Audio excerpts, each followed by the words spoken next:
Se existem duas coisas que o ser humano adora, uma delas é fofoca e a outra, infelizmente, é tragédia. E aqui nós vamos falar um pouco das duas, de certa forma, porque nós precisamos falar sobre as lojas americanas. Meu nome é Ricardo, faço parte da Lariat e aqui nós falamos sobre finanças, economias e também do mercado financeiro, que levou uma grande pedrada essa semana. Então, se você quer saber o que aconteceu nas lojas americanas e o que já foi apurado e levantado sobre as informações dadas tanto pela empresa como alguns órgãos externos, vem falar com a gente, porque a gente vai conversar bastante sobre esse assunto para você chegar no seu colega de trabalho e não ficar passando informação desencontrada. Segue a gente para entender melhor.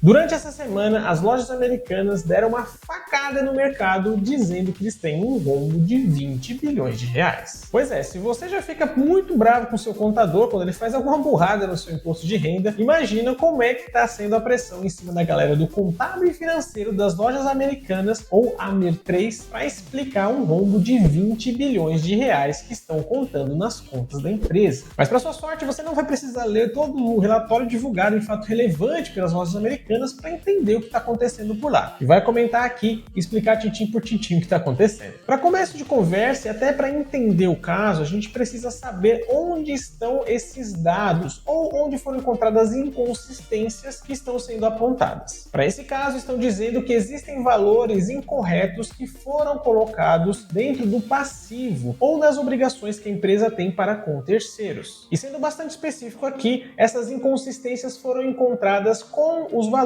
a serem pagos para fornecedores. E por se tratar de uma empresa varejista, as lojas americanas efetuam alguns processos financeiros, que são operações normais, de certa forma, para fazer o financiamento dos produtos junto com os seus fornecedores. E durante esse processo, eles se tornam credores de instituições financeiras e conseguem repassar e fazer a compra desses produtos diretamente com o seu fornecedor de maneira mais rápida. Então imagina aqui uma situação onde uma dessas varejistas ela quer comprar um lote de cafeteiras. Entrando em contato com o seu fornecedor, eles dão um preço que está avaliado num prazo de 90 dias de pagamento. Mas aí numa dada negociação, a varejista decide falar com a sua fornecedora se não tem como eles fazerem um preço um pouquinho menor. E aí o fornecedor fala lá que tem, mas aí eles precisariam fazer o adiantamento desse pagamento, ou seja, não teria esse prazo de 90 dias. Então a varejista, que não tem esse valor atualmente, entra em contato com uma instituição financeira para que eles façam o pagamento para o seu fornecedor e então eles possam deixar esse pagamento parcelado já com a instituição financeira para ser paga pela varejista. Nesse procedimento, o fornecedor recebe o seu pagamento mais rápido,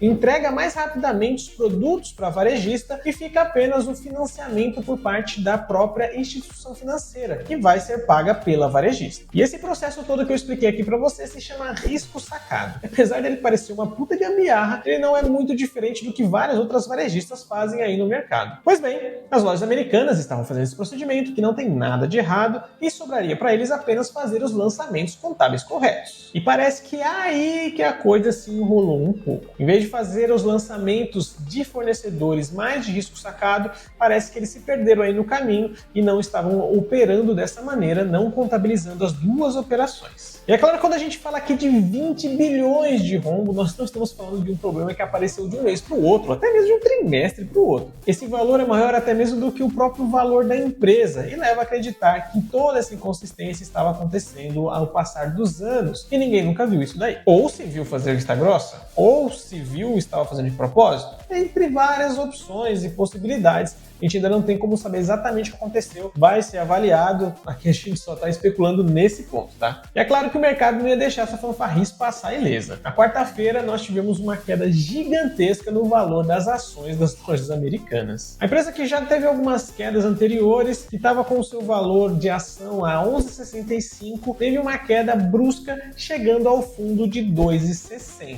Agora isso daí já subiu um pouquinho, até o final da gravação do vídeo também já tinha aumentado um pouco mais de 3,50, pode ter caído um pouco depois, mas a questão é que saiu de 11,65 e despencou completamente. O CEO da empresa, o Sérgio Rial, que acabou de entrar praticamente nas lojas americanas, ele que teve que dar a triste notícia pouco antes de simplesmente deixar o cargo. Ele também disse algumas duras medidas que a empresa precisaria tomar para resolver esse problema, entre elas até mesmo a capitalização, o que é claro que não soa muito bem aos ouvidos dos investidores. Mas agora eu pergunto para você, você foi atingido por essa bomba ou acabou ficando ileso, talvez por não ter a empresa na sua carteira ou ter ela bem diversificada? Manda aqui pra gente nos comentários que eu quero conversar com você sobre isso.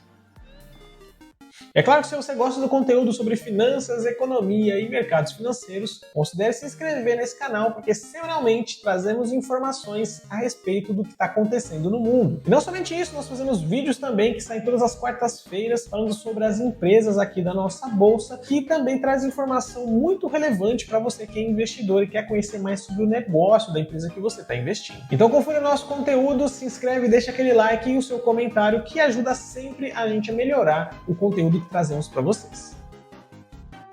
Para quem assistiu o Titanic, sabe que tem a galera que tocou até o último momento e também quem pulou no bote salva-vidas para sair do problema. E é claro que às vezes a vida imita a arte. Foi divulgada uma movimentação bastante estranha relacionada aos sócios majoritários das lojas americanas em meio a todo esse caos que está acontecendo na empresa. E a informação é de que 210 milhões de reais em ações foram vendidas pelos sócios majoritários. Esse fato não é novo e não levantou grandes suspeitas quando ele aconteceu lá no segundo semestre de 2022, chegou a sair até mesmo nos informes da empresa, mas é claro que naquela época não se sabia de todo esse problema. E aí a gente junta duas questões bastante problemáticas. Primeiro é o fato que a gente sabe que esse problema que foi ocasionado nas lojas americanas não nasceu do dia para a noite. E a segunda informação é que um grupo de pessoas com acesso a muita informação da empresa fez uma venda bem considerável de valores acionários da empresa. Isso começa a levantar dúvidas no mercado do quão cientes essas pessoas poderiam estar de todos os problemas que estavam acontecendo internamente no momento em que essa venda foi efetivada. Isso até agora não passa de uma suspeita, foram informações que são até públicas, não precisa ser nenhum grande investigador para fazer essas ligações, mas aparece que já tem algumas denúncias sendo feitas junto à CVM para que eles façam a apuração desse tipo de caso. E é muito importante que a CVM faça realmente uma validação do que aconteceu nesse caso, até mesmo para punir pessoas que podem ter usado informação privilegiada para lucrar em cima desse momento de crise. Nesse caso, lucrar talvez não seja exatamente o termo, mas eles com certeza salvaram o deles vendendo boa parte dessas ações num valor muito mais alto do que elas chegaram agora. Mas mesmo sem ter certeza sobre essas acusações, se procedem ou não, uma coisa nós temos certeza absoluta: isso vai minar a confiança que o mercado tem para com a empresa, tornando ainda mais difícil o seu processo de recuperação. Mas eu quero saber de você,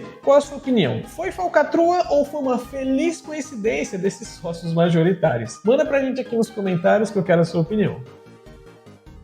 E ainda falando sobre o caso das lojas americanas, quem é que vigia os vigilantes? Caso você não saiba, para que uma empresa possa negociar suas ações na bolsa de valores, eles não são simplesmente convidados por um clube de exclusividade ou simplesmente decidem fazer isso. Existe a CVM, que é a Comissão de Valores Mobiliários, um órgão que faz a regulamentação e também a própria fiscalização de todo esse mercado. Isso significa que para você colocar a sua empresa para ter negociações na bolsa de valores, você precisa passar por um processo bem extenuante de regulamentação, de validação e até mesmo de auditoria feita pela própria CVM para aí sim poder ingressar à bolsa brasileira. Mas não é só para entrar na bolsa de valores que a CVM faz esse pente fino. Existem auditorias obrigatórias internas e externas que a empresa deve prestar contas para não somente o órgão, mas também para toda essa estrutura. E acho que daqui você já sabe mais ou menos onde eu quero chegar. E eu falo isso porque a Abradim, que é uma associação de sócios minoritários de empresas da Bolsa Brasileira, entrou com uma denúncia na CVM pedindo a apuração desse caso das americanas. E para ser bem específico, eles fazem uma denúncia contra a PwC, que é uma empresa que faz auditorias externas, que são essas auditorias obrigatórias que eu comentei com vocês, e que atuavam nas lojas americanas, fazendo toda a validação de todo o processo contábil que essa empresa submetia para a CVM e posteriormente, é claro, né, para essa empresa PwC. Então, para a gente entender um pouquinho melhor como é que isso funciona, durante todo o ano a empresa ela precisa fazer toda a validação contábil e mandar esses relatórios para a CVM, num processo bastante padronizado. No último informe do ano, a empresa precisa mandar essas informações não só para a CVM, mas também para uma auditoria externa, que é credenciada com a CVM, para que ela valide falando que tudo que a empresa disse que está acontecendo está de acordo com as normas e também todo o processo que foi instaurado. E um fato bastante curioso sobre a PwC é que ela é uma empresa que já estava ligada num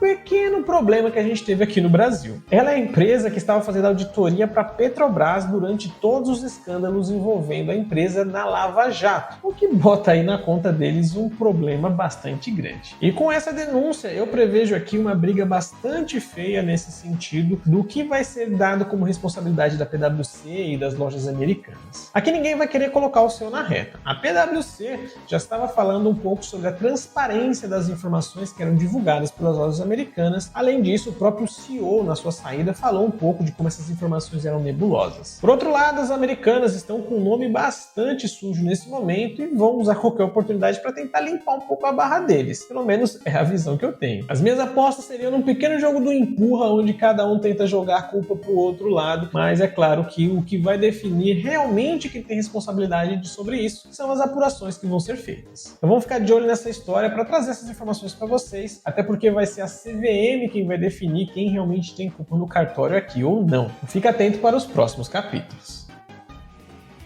É claro que você não quer estar exposto a riscos que são derivados de empresas problemáticas, como é esse caso das lojas americanas, mas também a gente tem outros exemplos aí onde você pode ter o seu patrimônio ferido por conta desse tipo de problema. E é claro que para sair do fogo cruzado, ou pelo menos diminuir o impacto que isso pode causar na sua carteira de investimentos, a melhor forma que você tem é a diversificação. E nesse sentido, a gente pode te ajudar e ajudar bastante. Aqui na descrição tem o link do nosso site, onde a gente presta alguns serviços relacionados à consultoria financeira. E se você se interessa em entender um pouco mais como funciona a nossa estratégia de criação de patrimônio, entra lá no nosso link e vem bater um papo com a gente. Aí nós podemos te dar uma ideia melhor de como você pode montar a sua estratégia para ficar cada vez mais protegido dos riscos que existem no mercado da renda variável. Então manda uma mensagem lá pra gente que vai ser um prazer falar com você. E como tinha muita coisa para falar sobre as lojas americanas e toda essa polêmica, muita coisa acabou ficando de fora do nosso vídeo de hoje. Por isso, mais importante do que nunca fazer a nossa famosa pergunta: qual notícia sobre economia, finanças e investimentos que ficou de fora, mas te chamou a atenção durante essa semana? Manda pra gente nos comentários que a gente gosta de uma boa discussão. Eu vou ficando por aqui, aquele abraço e até o próximo vídeo.